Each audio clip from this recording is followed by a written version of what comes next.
Chào mừng cô bác, anh chị và các bạn quay trở lại với kênh Cooking with Hana Phùng. Tuần này, Hana xin mời cô bác, anh chị và các bạn cùng với Hana vào bếp làm món bánh beo ngọt ăn với đậu xanh nước cốt dưa theo kiểu miền Tây nha. Trước tiên, mình sẽ vo sạch 100g đậu xanh ca, sau đó thêm nước vào, ngâm khoảng 2 tiếng cho đậu nở. Trong thời gian chờ đậu thì mình sẽ đi làm bột. Phần bột màu vàng nhạt, Hana lấy 95g bột gạo, 15g bột năng. Mình sẽ trộn đều phần bột này lại. Thêm vào 120ml nước. Cô bác, anh chị và các bạn khi khuấy bột, mình sẽ dùng cái phới lồng để khuấy. Bột sẽ không bị vón cục lại.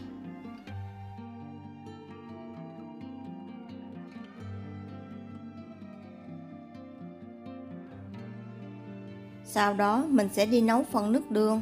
Hana lấy 100ml nước, thêm vào 60g đường thốt nốt. Mình sẽ khuấy đều và nấu cho tới khi đường sôi và tan hoàn toàn thì mình tắt bếp. Cho từ từ phần nước đường nóng vào bột, mình vừa đổ mình vừa khuấy. Cô bác, anh chị và các bạn mình đừng đổ một lần, vì đường nóng bột sẽ chín.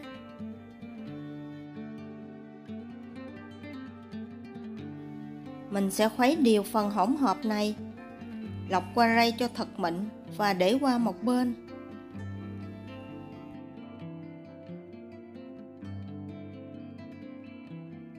Phần bột màu hồng mình sẽ gồm có 95g bột gạo, 15g bột năng,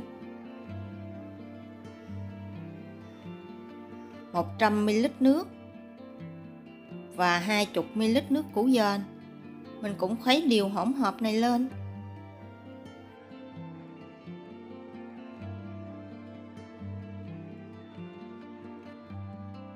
Phần nước đường thì Hana sẽ nấu 100ml nước, 60g đường cát.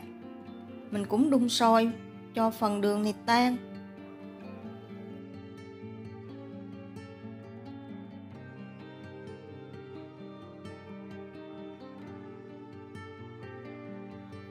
Cho phần nước đường này vào từ từ, khuấy đều và lọc qua rây.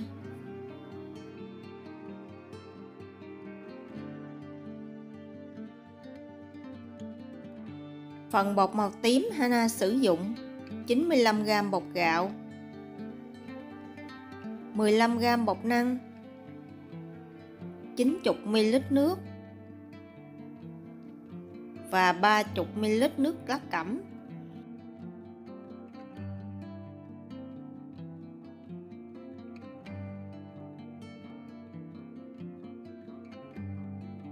Phần nước đường mình cũng sẽ lấy 100ml nước và 60g đường cát nấu sôi và tan.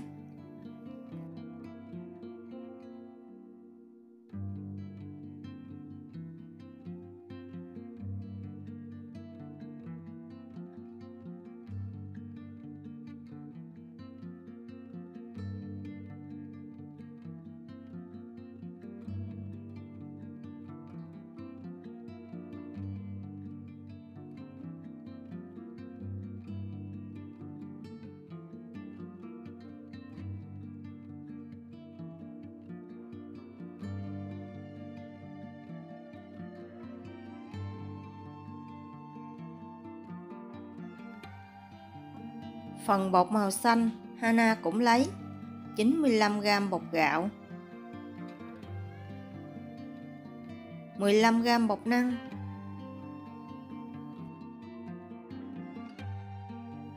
120ml nước lá dứa.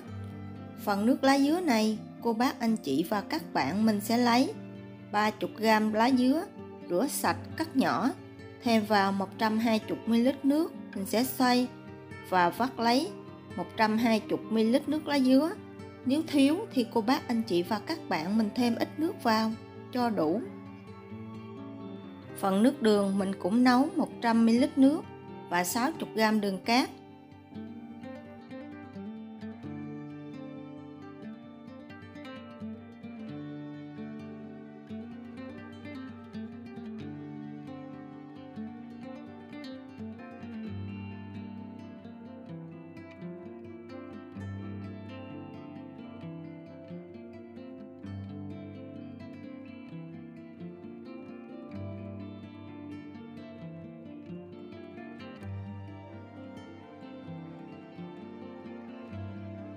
Phần bột sau khi pha xong thì mình sẽ để nghỉ khoảng 1 tiếng cho bột nở. Trong khi chờ bột thì mình sẽ đi làm phần nước cốt dừa.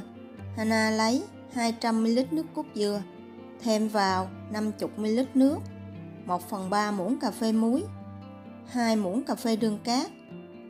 Mình sẽ khuấy đều và nấu ở lửa vừa cho tới khi sôi.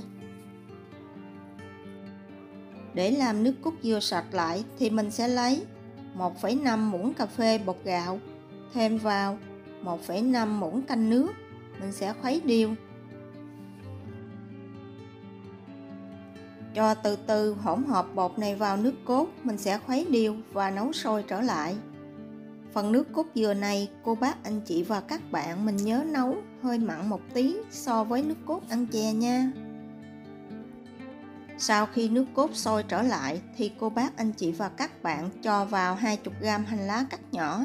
Mình khuấy đều và tắt bếp để nguội. Đây là món nước cốt dừa ăn theo kiểu người miền Tây nên sẽ có hành lá. Bột sau khi ủ đủ 1 tiếng thì mình sẽ bắt đầu đi hấp bánh. Để chống dính cho chén, Hana sử dụng dầu dừa. Nếu cô bác anh chị và các bạn không có, mình sử dụng dầu ăn bình thường cũng được.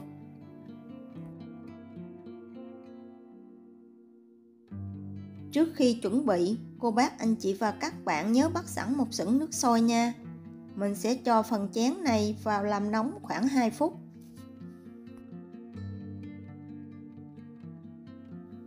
Để giúp bột đổ vào chén được dễ dàng hơn thì Hana sử dụng cái ca có cái miệng dài như vậy. Nếu cô bác anh chị và các bạn không có, mình dùng giá múc cũng được nha. Trước khi đổ bột vào, cô bác anh chị và các bạn mình nhớ khuấy đều bột lên. Phần bột mình đổ vào chén chỉ khoảng 1/2. Mình đừng đổ dày quá hoặc mỏng quá, bánh sẽ không đẹp. Sau khi đổ bột xong, mình sẽ đậy nắp lại và hấp ở lửa lớn khoảng 2 phút. Sau 2 phút thì mình sẽ dỡ nắp ra, chắc bỏ nước trên nắp và đậy lại liền. Hấp thêm khoảng 4 phút nữa là bánh chín hoàn toàn. Mình sẽ lấy bánh ra. Nhiệt độ thay đổi đột ngột sẽ làm cho các lỗ xoáy của bánh co lại, giữ được hình dạng ban đầu. Để bánh mau nguội hơn thì cô bác anh chị và các bạn mình sẽ ngâm những chén bánh này vào khay có đựng nước. Đây là những chén bánh của Hana sau khi hấp xong, sấy rất tròn và rất đẹp. Mình sẽ tiếp tục làm như vậy cho tới khi hết bột. Cô bác anh chị và các bạn mình nhớ khuấy bột lên trước khi bỏ bột vô nha.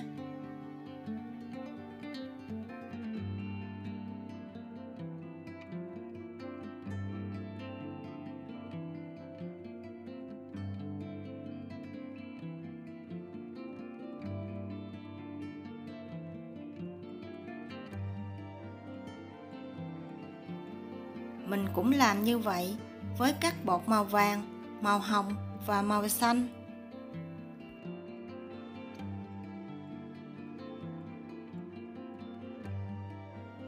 Trong khi hấp, nếu mà nước nó cạn thì cô bác anh chị và các bạn mình nhớ chế thêm nha. Nước lúc nào mình cũng phải đảm bảo khoảng 3/4 nồi hấp là được. Sau khi chế nước xong thì mình đậy nắp lại nấu sôi rồi mới bắt đầu hấp tiếp. Phần bánh sau khi nguội thì mình sẽ lấy bánh ra một cách dễ dàng. Cô bác anh chị và các bạn mình nhớ lấy food wrap mình đậy bánh lại để tránh bột bị khô.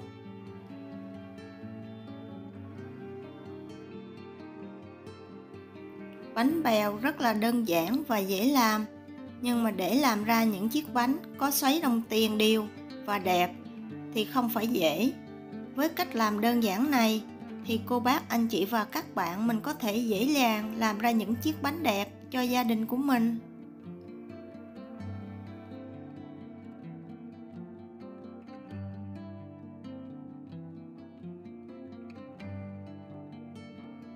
Cô bác anh chị và các bạn mình có thể sử dụng bất cứ màu nào mà mình yêu thích. Lượng màu mình cho vào bao nhiêu thì mình sẽ bớt phần nước ra bấy nhiêu.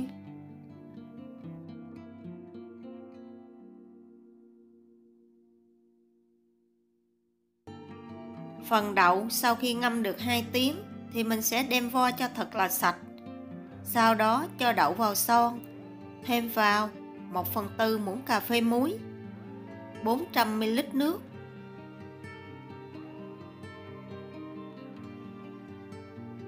Mình sẽ nấu ở lửa vừa cho tới khi đậu sôi thì mình vớt bọt.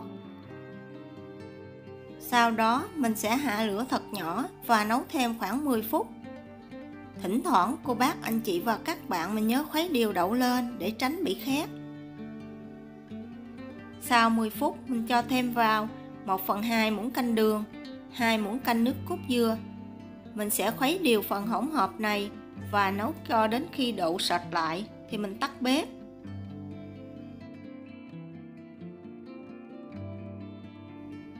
Phần đậu này cô bác, anh chị và các bạn mình đừng nấu khô quá.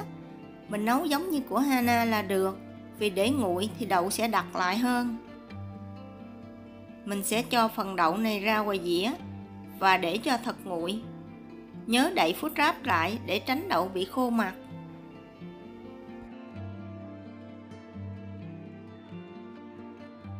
Trước khi cho đậu vào bánh thì cô bác, anh chị và các bạn mình nhớ tán nhuyễn đậu ra nha.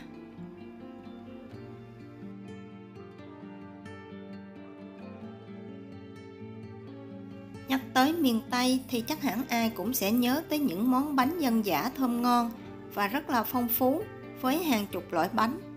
Bánh bèo ngọt là một trong những loại bánh của dân miền Tây. Phần bột thì mềm mềm dai dai, có vị ngọt vừa phải. Đậu xanh bùi bùi, phần nước cốt dừa béo béo, thêm một ít mè rang vàng rắc lên trên, sẽ đem đến cho cô bác, anh chị và các bạn một món ăn rất là thú vị vào dịp cuối tuần. Hy vọng với những gì Hana chia sẻ giúp ích một phần nào trong việc nấu nướng cho cô bác, anh chị và các bạn. Nếu cô bác, anh chị và các bạn thích những gì Hana chia sẻ, nhớ đăng ký ủng hộ kênh của Hana nhé. Hana cảm ơn cô bác, anh chị và các bạn rất nhiều. Hana kính chúc cô bác, anh chị và các bạn nhiều sức khỏe, nhiều niềm vui và luôn thành công trong cuộc sống. Hana xin chào tạm biệt và hẹn gặp lại lần sau.